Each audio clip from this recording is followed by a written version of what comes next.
While the Bashkirs were still arguing, the big boss finally showed up.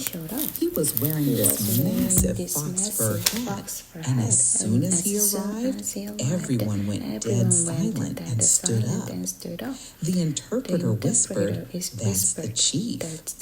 Pahom didn't skip a beat. He grabbed his best robe and 5 pounds of his premium tea and offered them to the chief as a bribe. I mean, a gift. The chief took them, sat in the seat of honor, and listened to his people talk for a bit. Then he looked at Pahom and said in Russian, "All right, fine. Pick whatever land you want. We have plenty to go around." Pahom was thrilled, but he was also a bit paranoid. He thought, "I need to get this in writing. They might say it's mine now, but what if their kids try to take it back later? I need a contract, a deed, to make it official."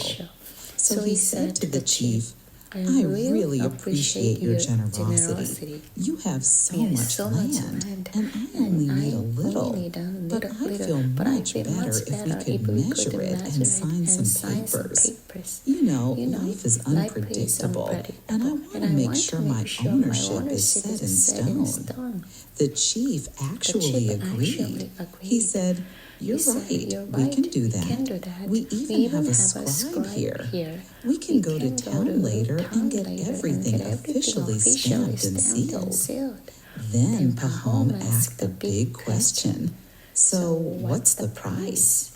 The chief smiled and said, "Our price is always the same, 1,000 rubles a day." Pahom was totally confused. A day? What kind of measurement is that? How many acres does that even mean? "We don't really do math that way," the chief explained. "We sell it by the day. Basically, as much land as you can walk around on your own 2 feet in one day is yours. And the price for that day is 1,000 rubles. Pahom's eyes went wide. "But you can walk around a huge amount of land in a whole day." The chief laughed. "It'll all be yours. But there's one catch. If you don't make it back to the exact spot where you started before the sun sets, you lose your money and you get nothing." "But how will I know where I've walked?" Pahom asked. "Easy," the chief said. "We'll go to a starting point and wait there. You take a spade with you, and whenever you reach a corner or a spot you want to mark, just dig a hole and pile up the turf, the grassy soil, right next to it to make a little mound. Later, we'll take a plow and go from one marker to the next to mark the boundary. You can make the circle as big as you want, as long as you're back before sunset." Pahom was over the moon. This sounded like the deal of a lifetime.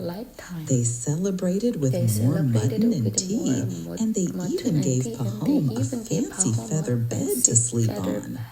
The Bashkirs promised to meet him at daybreak to head out to the starting spot.